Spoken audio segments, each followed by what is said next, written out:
আপনি কি গোড়ালির ব্যথা ভুগছেন? গোড়ালির অসহ্য যন্ত্রণার জন্য সকালে ঘুম থেকে উঠে পা ফেলতে পারছেন না? তাহলে একদম সঠিক ভিডিওতে আপনারা এসে হাজির হয়েছেন। আমরা এই ভিডিওতে জানব গোড়ালির ব্যথার কি কি কারণ হতে পারে এবং সেই কারণের মধ্যে অন্যতম প্রধান কারণ প্লান্টার ফাসাইটিসের কারণ এবং সেটি কখন এবং কাদের হয় এবং তার থেকে প্রতিকারের কি উপায় আছে সেই ব্যাপারে এই ভিডিওতে আমরা বিস্তারিত আলোচনা করব।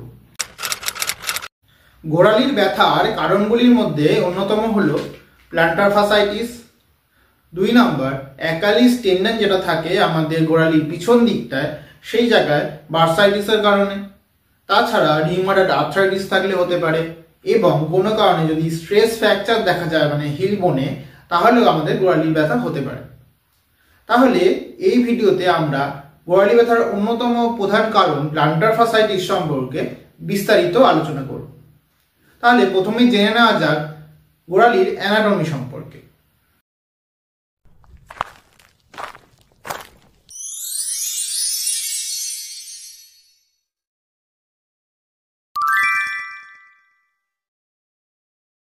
গোড়ালির অ্যানাটমি সম্পর্কে জানতে গেলে আমাদের প্রথমেই এই হাতের পাতাটাকে পায়ের পাতার সঙ্গে কল্পনা করা উচিত। তাহলে এই হাতের পাতাটা যদি দেখি তাহলে এটা হচ্ছে আমাদের পায়ের পাতার উপরের দিক হিসেবে কল্পনা করব এবং নিচের দিকটা পায়ের পাতার নিচের দিক যাকে আমরা সোল বলি সেটা হিসেবে কল্পনা করব এবং এই জায়গাটাকে আমরা গোড়ালি হিসেবে কল্পনা করব।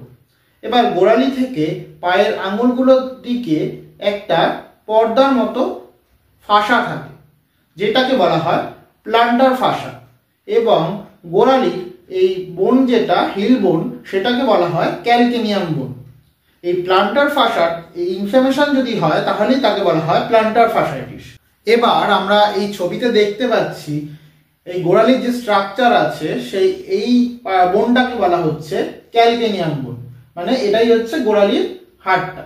এই গোড়ালির হাড় থেকে শুরু করে একটা পায়ের আঙুলের দিকে একটা পর্দা মতন যাচ্ছে, এটাকে বলা হচ্ছে প্লান্টার ফাসা। মানে আমরা যে সোলটা দেখি পায়ের পাতাটা দেখি সেইখানে চামড়ার নিচে এবং সাবকিউটিনিয়াস যে লেয়ারটা আছে তার নিচে ফ্যাটের নিচে কিছু মাংসের আবরণ থাকে এবং তারপরে কিছু ফাসা থাকে এবং তার নিচে বোন থাকে। এই ফাসাটাই হচ্ছে প্লান্টার ফাসা।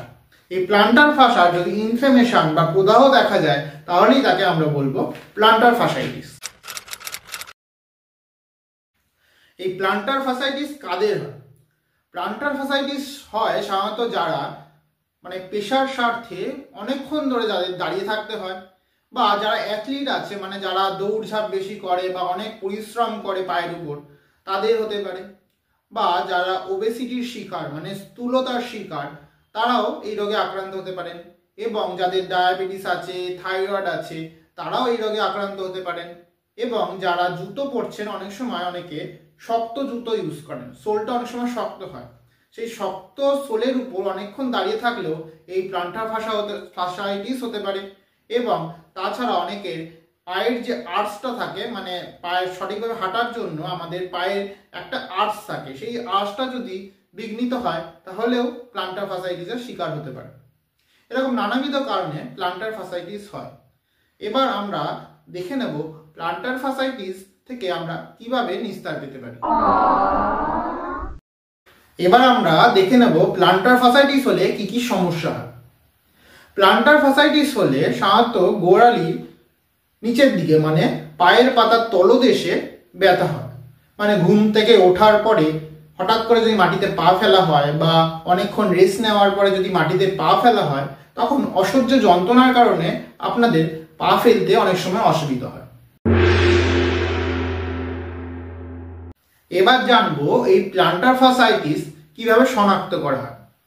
প্লান্টার ফাসাইটিস রোগটা শনাক্ত করার জন্য ডাক্তারবাবুরা অনেক সময় গোড়ালির তলদেশে মানে পায়ের পাতার তলদেশে অনেক সময় প্যালপেট করে বুঝতে পারেন যে সেই ব্যথাটা কোথায় হচ্ছে, গোড়ালির পিছন দিকে হচ্ছে না পায়ের পাতায় হচ্ছে, সেইটা ভালোভাবে লক্ষ্য করে বুঝতে পারেন যেটা কোন কারণে ব্যথাটা হচ্ছে। সাধারণত এক্ষেত্রে পায়ের তলদেশে হয়, পায়ের পাতার তলদেশে হয়।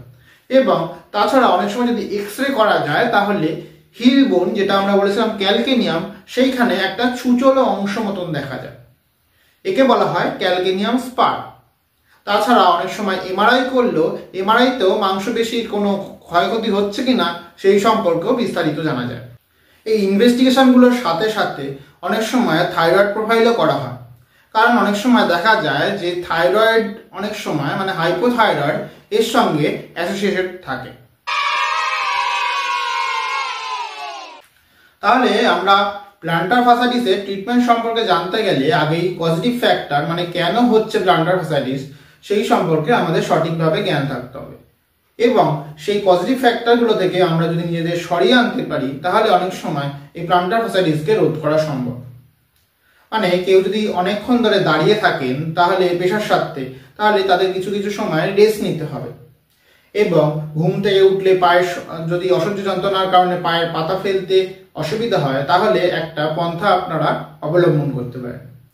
এক্ষেত্রে একটা বোতলের মধ্যে বরফ বা ঠান্ডা জল ভরে সেই বোতলটা যদি পায়ের পাতার নিচে রেখে সেটা যদি রোল করেন সেক্ষেত্রে অনেকটা রিলিফ পেতে পারেন। তাছাড়া আর রকম স্ট্রেচিং এক্সারসাইজ করে আপনারা সেটা কন্ট্রোল করতে পারেন।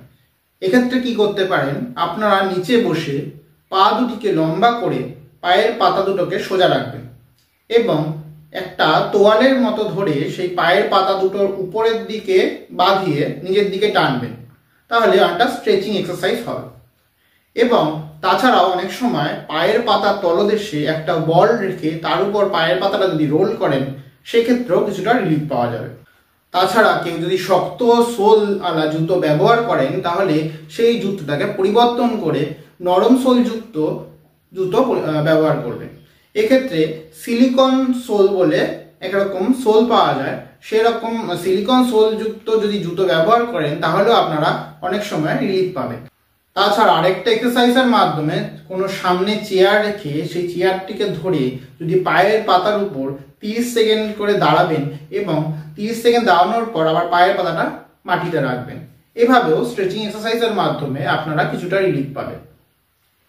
এছাড়াও স্ট্রেচিং এক্সারসাইজ ছাড়াও কিছু ব্যথার ওষুধের মাধ্যমেও আপনারা ব্যথাটা কিছুটা কম রাখতে পারবেন।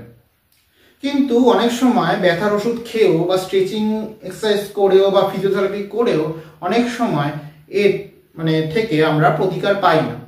সেক্ষেত্রে ডাক্তারবাবুদের পরামর্শ মতো কিছু ইনজেকশন, এক্ষেত্রে স্টেরয়েড ইনজেকশন ব্যবহৃত হয়। কিন্তু স্টেরয়েড ইনজেকশন নেওয়া বেশিরভাগ ক্ষেত্রেই ভালো না। যদি এটা এই ফাসা অতিক্রম করে মাংসপেশিতে চলে যায় বা আরও ভিতরে চলে যায় তাহলে এর কুপ্রভাব পড়তে পারে। এবং স্টেরয়েড ইনজেকশন দিয়েও যদি কাজ না হয় সেক্ষেত্রে অপারেশনের সাহায্য নিতে হয়।